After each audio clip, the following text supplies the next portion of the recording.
امام سفیان ثوری فرماتے ہیں کہ میرے ساتھ ایک شخص حج پر تھا. اب راوی امام سفیان ثوری رضی اللہ تعالیٰ عنہ.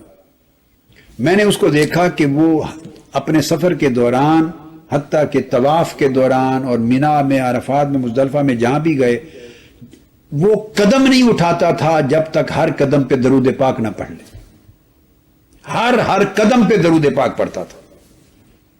امام سفیان ثوری رضی اللہ تعالیٰ عنہ فرماتے ہیں کہ میں نے اس سے پوچھا فقلت اب علم تقول ھذا، کیا آپ یہ جو عمل کر رہے ہیں ہر قدم پہ درود پاک پڑھتے ہیں اور دوسرا قدم رکھتے نہیں جب تک درود پاک نہ پڑھ لیں، کیا آپ کسی حدیث اور کسی روایت جو شرعی علم ہے، سند ہے، کسی علمی سند کی بنیاد پر یہ کام کرتے ہیں؟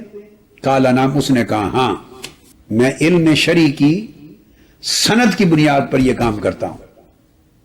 ثم قال، اس نے پوچھا من انت، اے پوچھنے والے آپ کون ہیں؟ وہ نہیں جانتا تھا کہ یہ امام سفیان ثوری ہیں.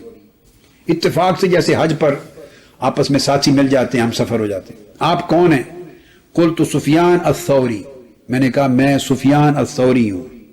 قال العراقی، اس نے پوچھا سفیان ثوری جو عراق کے ہیں، یعنی جو امام ہے جلیل القدر؟ قلت نعم، میں نے کہا ہاں. اس کے بعد اس نے کہا کہ میں نے درود پاک ہر قدم پہ پڑھنے کا وظیفہ اس وجہ سے شروع کیا کہ اس نے کہا کہ میں 1 سال پہلے وقت میں اپنی والدہ کے ساتھ حج کرنے آیا تھا. میری والدہ نے مجھے کہا دوران طواف کہ بیٹے میری خواہش ہے کہ مجھے کعبۃ اللہ کے اندر داخل کرو، میں کعبۃ اللہ کے اندر جا کے عبادت کروں. دروازہ کھلا ہوگا، جو اس زمانے کھول دیتے تھے. یہ تو تابعین کے بعد اتباع التابعین اور سلف صالحین کا زمانہ ہے.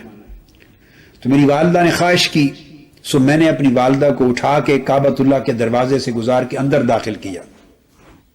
جو ہی کعبۃ اللہ کے اندر میری والدہ داخل ہوئی، اس کا پیٹ پھول گیا، متورم ہو گیا اور چہرہ سیاہ ہو گیا. اور اس حالت میں میں پھر اس کے پاس پریشان ہو کر بیٹھ گیا. چہرہ متورم ہے، چہرہ بالکل سیاہ ہو گیا ہے اور پیٹ پھول گیا ہے اور قریب مرگ اس کی حالت ہو گئی ہے. میں پریشان ہو کے بیٹھ گیا. میں نے ہاتھ اٹھائے کہ باری تعالیٰ اب اس حالت میں اپنی والدہ کو کہاں لے کے جاؤں اور کعبۃ اللہ سے باہر بھی نکالوں تو بڑی شرمساری ہے، سب لوگ طواف کرنے والے کیا کہیں گے. کہ اس حالت پریشانی میں تھا کہ اچانک سفید لباس پہنے ہوئے نورانی چہرے کے ساتھ کوئی شخص اندر داخل ہوا اور اندر آ کر اس شخص نے میری والدہ کے چہرے کی طرف اشارہ کیا. فبیدہ، چہرہ روشن ہو گیا سفید نور کے ساتھ.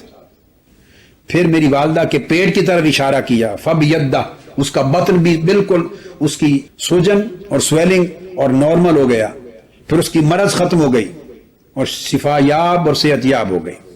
جب وہ جانے لگے وہ نورانی چہرے والے اس کو شفا یاب کر کے، اس کے چہرے کو منور روشن کر کے اور اس کی ورم دور کر کے جانے لگے تو میں آگے دوڑا. میں نے عرض کیا من انت الذی فرجت عنی، اے میرے غم اور میرے اندوہ کو اور میری پریشانی کو اور میری مصیبت کو ختم کرنے والے آپ ہیں کون؟ بتائیں تو صحیح.